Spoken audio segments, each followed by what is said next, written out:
Warhammer is a beautifully amazing grimdark universe that I love and have had the pleasure of making many dioramas over the past 3 years. And this is a video I've been wanting to make for ages, so welcome to the first part of my tutorial series, where today we'll be learning how to build, prime, and paint your first ever miniature. And the very first thing we need is our miniature, and for most people that's going to be a plastic Space Marine, so that's what I have chosen today. And if you ever want to know the actual size of the miniature you're buying, you can actually see it on the back of the box, which I think is a pretty cool feature. Inside the box you'll be greeted with a plastic sprue, some instructions and a base. And the instructions are actually pretty simple. Anything highlighted in blue is what's going to be on the box art, and any other colours are going to be anything you can add to the model to spice it up or make it different. Because this is quite a complex model, let's have a look at one that's quite simple and one that you can get for free from a Warhammer store. This right here is the Push Fit Inferno Space Marine, and in order to get all of this grey plastic built, we're going to need some clippers. There are two types you can get, a very cheap pair, this is an old Warhammer one I got for free, and one I recently bought that was very expensive. And for the fun of it, let's use the cheap rusted pair, and we are going to try and clip as close as we can to the plastic. Unless it is really hard to get to, well, in that case we're going to clip just above it, but use the rear end of the clippers so we can get a nice firm cut. Clipping out your models is usually quite a nice and relaxing part of building a model. Just try and make sure not to clip too close and accidentally clip part of your model off. Just make sure to double check where you're snipping. As this is a push fit model, I always like to snip off the little pegs on the main body just so we can get a really nice seal around the whole plastic model. But if you do this, please be careful, as sometimes these can shoot out, and it has almost hit me in the eye on multiple occasions. So one of the things we're going to need is some plastic glue, or you might hear plastic cement. You can use a normal Games Workshop one, it works fine, it does clog quite easy, so that's why I like to use one with a little brush. And all we're going to do is coat the edges of the model, and what this is going to do is basically melt the plastic together and bond really strong. And now we press the miniature parts together and make sure to really squeeze it nice and tight, and then we have our first built piece. And once you've inspected your model, you might notice these weird lines all over the plastic, and these are called mould lines. One way we can get rid of these is with a mould line remover or using a hobby knife. Mould lines are one of the most annoying parts of dealing with miniatures, but they can be quite therapeutic. For this I'm going to be using a cheap mould line remover, but you can use the back of your hobby knife, and we can see this line, and we're just going to quickly scrape the back of it with this piece of metal. As we can see, this part was connected to the sprue, so there's a much thicker part on it. For this I'm going to use the hobby knife and slowly cut it off, trying to be as careful as I can, but hey ho, if we make a mess we can always count it as some battle damage. Then after tidying things up with the mould line remover, we can head over and start to realise how many mould lines there are on this model. Some models are better than others, the ones they give away for free are pretty bad though. And any really horrible tiny areas, I can just use a hobby knife to quickly get in there and cut it out. And since this is a push fit model, let's just quickly slot in the arms, flamethrower, backpack. But let's glue on his head, as moving his head around can add so much more expression to the miniature. We can go from a sinister Space Marine to a Space Marine that's just relaxing. Now for many of us, this is when we'll put our miniature on our shelf next to our pile of grey shame. If you do this and it gets quite dusty, there's one important step you need to do, and that's washing your miniature. While it sounds weird, it's good to get rid of all the dust on the miniature so when we paint it, we don't get any horrible speckly bits. Which leads us to priming. And while it sounds easy, there are actually a few things that could go wrong depending where you live. And if your miniatures have ever looked like any of these photos, it could be for one easy thing. Maybe you live in a cold climate or you store it in a cold area. It can be really important to heat up your cans, and that's why we're going to bathe them in some hot water. Every few seconds I like to shake the can, and if the can feels cold after shaking, back under the hot water it goes until it feels warm. For most of you it might be fine, but I definitely do recommend doing this if you're spraying with a white spray paint or if you live in a generally cold climate. So let's go outside and start priming. Before spraying the miniature, we're going to do a couple of test sprays, and from 20 centimeters away we can prime a model spraying in a zigzag-like pattern. We always want to be moving the can, never spraying it straight on. If it's a nice sunny day, feel free to wait like 30 seconds before spinning your model around, because you don't want to get your thumbprints all over that paint. The most important things to remember when priming your miniatures: make sure to do a test spray first on a piece of wood or something around you, make sure to be slightly far back, and make sure to spray in a zigzag-like pattern. And here's what a model that has been primed black looks like. One of my favourite methods of priming is something called a zenithal highlight, and basically what we're going to do is over our black primed model, spray white from the top, which will reveal all of the details and makes it generally easier to see. Now let's prime a miniature in just white. After doing our test spray, we're going to be doing about 3 or 4 sprays before shaking the paint and going back to 3 or 4 sprays and continuing it in this pattern. White spray paint is some of the hardest to use. That's why it's important to spray little and shake often. And here's our Space Marine wonderfully primed in white. And the reason why we prime is so that our paint can adhere and stick to the model. Normally, paint will scratch off really easily, but once we prime it, even with a sharp hobby knife, it's hard to get rid of the primer. And if you've been enjoying this episode and want to see episodes extra early, as well as some early exclusive content and want to support the channel, you can become a member from $3, but feel no pressure as we all know what today's economy is like. And once the model's primed, it's time for the scariest and most daunting part, painting your model. But don't worry, it's actually a lot easier than it might seem. And for this, you're going to need some thick and thin paint brushes. These are actually the brushes I've used for the longest time. They were literally like 50p each. Recently I bought some more expensive ones, and I'll let you know the difference. I haven't used them too much yet. And you're going to need something to put your paint on. You can either use a dinner plate, a bit of plastic, or literally anything will do. I like to use something called a wet palette, but we can go over that in another video. For now, I'll use the top of this wet palette as a dry palette, like I've been doing for the past 3 years. So what I'm doing is putting some paint on top, grabbing a bit of water on the side, and slowly mixing it in. The main benefit of a wet palette is that if you're painting for a long time, it keeps your paints nice and moist and won't dry out that quickly. But for today, it really doesn't matter what you have, as this will be quite a quick paint scheme and you wouldn't have to worry too much about it. So let's head over to our model and get our first paint ready, and for this we are going to be using Macragge Blue. So let's grab a tiny bit of paint with the tip of our brush, that's quite important, and put it down onto our palette. When wiping off paint, you want to spin your brush in a clockwise or counterclockwise action, making sure not to jab the end of the brush. Then we can grab a tiny bit of water, making sure not to dip the whole brush in, but just the end and the tip of the brush to collect some of this water. This is how we thin our paints with some water, because this is water-based acrylics. And how thin should your paint be? It should be enough that you can see under the layer of paint. I'll use my thumb as an example so you can see the nail behind the paint. You can also do this on a bit of plastic, and eventually you'll have a feel for the consistency of the paint. Lots of people will say it has the consistency of milk, slightly thicker than water, but a lot thinner than the actual base paint. So let's quickly clean our brush by shaking it in the water, making sure not to hit it too much. And a good way to maintain the point is to grab your hand in a fist and slowly pull the paintbrush through. A lot of people do like to lick their brush though. I can't recommend that though. So let's finally head over to the model. For this, I'm going to be using the Zenithal highlighted model just because it's easier to see on camera. With a lighter base coat, it's going to be easier to put your paint on, as they'll be less translucent.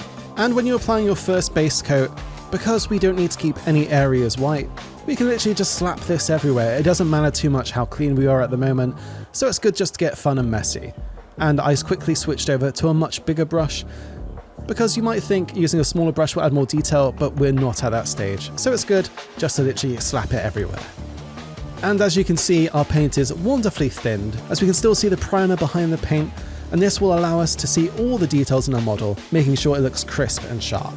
And if you're wondering how long this took me to get to this stage, it took about 5 minutes, but I was taking my time and just relaxing, listening to some music, as this is the first base coat and it's not that important to be too careful. So let's repeat the exact same process again, but for our second base coat, leaving about 5 minutes for the paint to dry. And this is the same process again, just slapping it everywhere until we can't see the primer beneath. At this point you'll know if you thinned your paint too much, as you might need a third coat, but that's fine, you're just saving the detail. And let's move on to our second colour, and for this we are using a contrast paint called Black Legion. For this we're going to be painting all of the under armour and any inner joint that the Space Marine has. And because this is a contrast paint, especially a black one, we don't need to thin this down. We can go straight into the pot and get painting. Painting in all of these crevices is probably the time where you'll mess up a little bit. You'll probably get some black paint on the blue armor, but don't worry, that is okay. We're going to come back to that later on in the video and fix all of our mistakes. So all that's left for the black paint is to paint his gloves and the main chassis of the flamethrower. Which leads us to the gold armor paneling, which we'll be using Retributor armor, which I have diluted into a dropper bottle. Now using just the side of our brush, we're going to go around all of the shoulder trim and slowly paint it gold. This is definitely the part of the model I used to struggle with the most whenever painting Space Marines. But I find if you just use the edge of your brush instead of trying to paint onto it, just slowly glide it across. That way you shouldn't get any paint onto the blue, and you'll get a nice neat armor trim. And when it's time to paint the Aquila, just take your time, go nice and slow. Feel free to hold the model upside down if you have to, if it's easier to get to the Aquila. For this part, you do want to take your time because it's definitely going to be quite hard to repaint the blue into those tiny little gaps, but if you don't, it's okay. And once all the armor trim has been painted, it's time to grab some Mephiston red and paint the flamethrower. I think just having a black flamethrower can look a bit boring, and it's fun to add these retro colours to the Space Marine, making a nice bright red. For this though, you'll definitely need a couple of thin coats. And have some fun with it. If you see any other parts of the model that might look cool having a bit of red onto it, splash some on. It's your model, you can do whatever you want with it. Like I added this nice little red button. Which leads us to painting the eye lenses, which is quite a difficult part, but just grab the smallest brush you can and try and steady your hands as much as possible. For this, we're just going to add a tiny little dot into the lens. And to finish off the flamethrower, we're going to be using some Rune Lord brass, which we'll be painting the tip of the model in, for a nice bit of contrast on the weapon.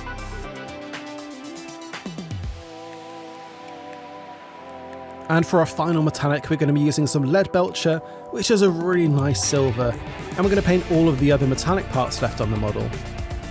Like the gas canister, all the little buttons and this weird swivelly thing on the weapon. And I always like to paint these little air vents on the backpack in silver. I think they're just a nice little addition, and it breaks up the back piece of the Space Marine.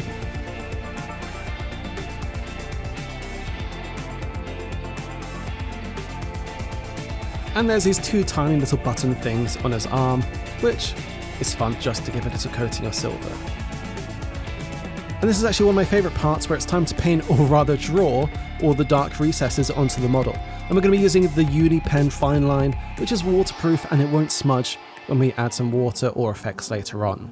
Because we've all been raised to use pens instead of paintbrushes, it's a lot easier to control this, and it's really fun just to get this into all the fine lines and add this nice dark contrast into the model. And going around these knee pads, it's definitely a lot easier than using a paintbrush, as we can really steady our hands, and it makes this model look so much better.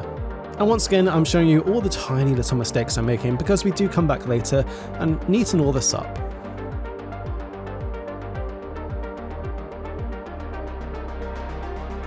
And the most transformative area where we can do this is definitely on the shoulder pads. And if we just go around the edges of the shoulder pad, it adds this really nice effect.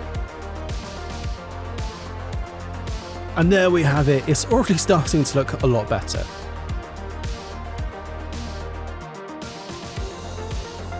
And our next step is to start fixing all the mistakes, so let's go back and grab that Macragge blue and just look all over the model, trying to see any mistakes we've made along the way, and just patching them up a bit. And to add some definition into the flamethrower, I grabbed our black paint, Black Legion again, and just added the tiny little dots into all of the flamethrower holes to make it look like they're actually holes. And this really adds some definition into the model. And because this white base was really annoying me, I just quickly painted it with the black paint all over it, just so it looks nice. And this is where we are at the model right now. It's time to add some highlights, but if this is your first time painting, you can totally stop here and you'll have this awesomely painted model. So to further improve this model, let's add some shading. For this, we are going to be using Nuln Oil, and we're just going to slap this over every part of the metallics. And this is going to shade everything, making it look a bit more realistic, and it's definitely going to improve your paint scheme so much. And this product is basically liquid skill, because as you see when we put it over the Aquila, it adds all that definition and clarity back to the model. And it looks like we've individually painted all this, when in fact we've just slapped on some Nuln Oil. So let's start adding some highlights to the model, and for this I'm going to grab some Troll Slayer Orange and slowly add this to the red. This is going to increase the intensity and the brightness of the red, and some of you might wonder why not just add white, because when we add white it will decrease the saturation and make it a bit more pastel-y like a pink.